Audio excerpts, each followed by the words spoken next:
اگرچہ ان کی اسٹریٹجی کیا ہے، ایک ایک کر کے ان کے حصے بکھرے کر کے تیا پانچا کرو. ابھی وہ بلاک کون سا ہے؟ ایران ہے، افغانستان ہے، پاکستان ہے اور روسی ترکستان سے آزاد ہونے والی جو ریاستیں ہیں، یہ ایک سالڈ بلاک.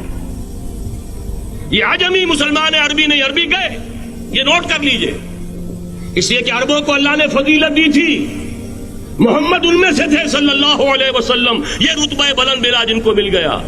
لیکن ساتھ ہی اللہ نے دھمکی بھی دے دی تھی سورہ محمد میں، ان تتولوا یستبدل قوما غیرکم، اگر تم پیٹھ دکھا دو گے اس مشن کو جو ہم نے تمہارے حوالے کیا ہے، تمہیں ہٹائیں گے، کسی اور کو لے آئیں گے.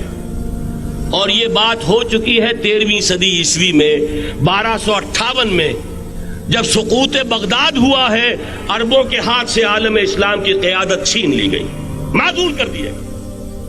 اس کے بعد قیادت کن کے ہاتھوں میں آئی؟ ترکوں کے ہاتھ میں. ترکان تیموری ہندوستان میں، ترکان صفوی ایران میں، ترکان سلجوقی مڈل ایسٹ میں، اور ترکان عثمانی کا تو کہنا ہی کیا ہے. وہ ایشیا مائنر سے چل کر، آپ کو معلوم ہے کہ مشرقی یورپ کا کتنا بڑا علاقہ، دی گریٹ آٹومان امپائر اس صدی کے آغاز تک قائم تھی. اس صدی میں عجیب عجیب معجزے ہوئے ہیں. گریٹ آٹومان امپائر جو 3 بر اعظموں پر محیط، نام و نشان ختم.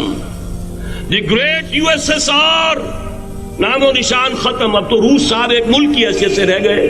یہ اس صدی میں 2 اور وقت نہیں ہے میں اور آپ کو کیا بتاؤں. اس صدی میں تو بڑے بڑے عجیب عجوبے ہوئے ہیں.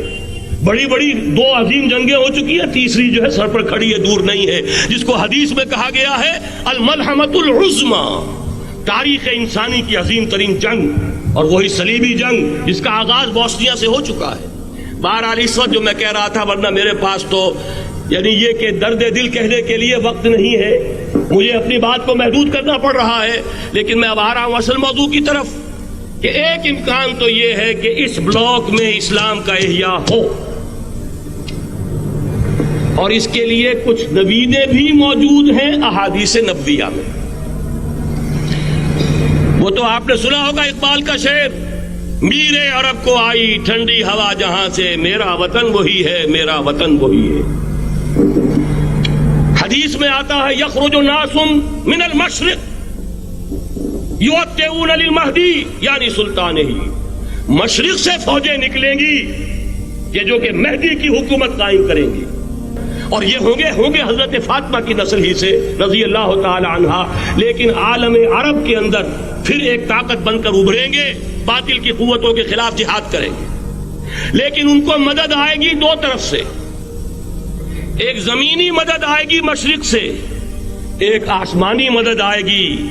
عیسیٰ ابن مریم کا نزول، حضرت مسیح علیہ الصلوۃ والسلام جو زندہ آسمان پر اٹھائے گئے تھے، نازل ہوں گے. اور در حقیقت ان 2 مددوں کے نتیجے میں پھر یہود کا قلع قمع ہوگا، اور یہی گریٹر اسرائیل ان کا گریٹر گریو یارڈ بن کر رہے گا، عظیم تر قبرستان بن کر رہے گا. اس کی بڑی واضح حدیثیں موجود ہیں، اس کی بڑی تفصیلی خبریں موجود ہیں.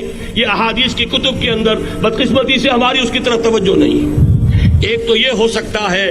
اسی طریقے سے ایک اور حدیث ہے، یخرج من خراسان رایات سود، اور یہ مسلم شریف کی روایت ہے، نوٹ کیجئے گا، نہیں ترمذی شریف کی روایت ہے.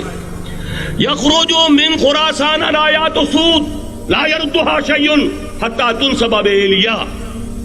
اور خراسان حضور کے زمانے میں آج کے افغانستان کا نام تھا. جتنا خون یہاں پر خلوص کے ساتھ دیا گیا ہے اس کی مقدار بھی کم نہیں ہے. یہاں سے خیر برآمد ہوگا. اور دوسری بات اپنے بارے میں نوٹ کر لیجئے، یہ پاکستان، بچا کھچا Pakistan, what remains of Pakistan, یہ اصل میں ہے کیا؟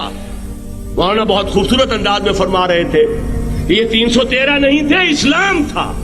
اسی طرح نوٹ کیجئے، پاکستان نہیں ہے، 4 صدیوں کی تجدیدی مساعی کا حاصل ہے. آپ نے کبھی نوٹ کیا ختم نبوت کے بعد اب سب سے اونچا منصب کس کا ہے؟ مجددین. سنن ابی داؤد کی روایت، ان اللہ یبعث فی هذه الامہ علی راس کل 100 عام من یجدد لها دینها. اور نوٹ کیجئے کوئی بات ہے، 1000 برس تک سارے مجدد عالم عرب میں پیدا ہوئے. جیسے ہی دوسرا 1000 سال شروع ہوا الف ثانی کا مجدد اعظم شیخ احمد سرہندی کہاں تھا؟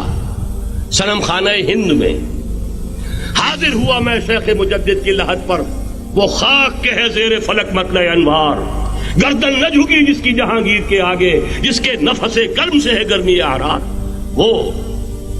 پھر 12ویں صدی کا مجدد اعظم امام الہند شاہ ولی اللہ دہلوی، 13ویں صدی کا مجدد اعظم سید احمد بریلوی، اس کے خون کا امین اور اس کے ساتھ کے شہداء کے خون کا امین، ان کے جسموں کا امین آپ کا خطہ ہزارہ، آپ کا خطہ سوات، اس میں ان کی جانیں ہیں جو دی گئی ہیں۔ اور وہ نہایت میں آپ سے عرض کر دوں، دور صحابہ کے بعد اتنا خالص اسلامی جہاد پوری مسلمان تاریخ میں نہیں ملے گا جتنا وہ تحریک شہیدین کا تھا۔ 14ویں صدی ہجری میں شیخ الہند جیسا مجاہد اعظم کہ انگریز نے گرفتار کر کے قید بھی کیا ہے، تو کہاں ہندوستان میں نہیں، کہاں جزیرہ سائرس، کیا نام تھا، مالٹا، جزیرہ مالٹا بحر روم میں، اقبال کے نفس سے ہے لالے کی آگ تیز، ایسے غزل سرا کو چمن سے نکال دو، کہیں ہندوستان کی کسی جیل میں ہوا تو شاید اس کے نفس کی گرمی ہی سے کوئی حرارت پیدا ہو جائے۔ اور اسی صدی میں 14ویں صدی ہجری میں اقبال جیسا مفکر، اسی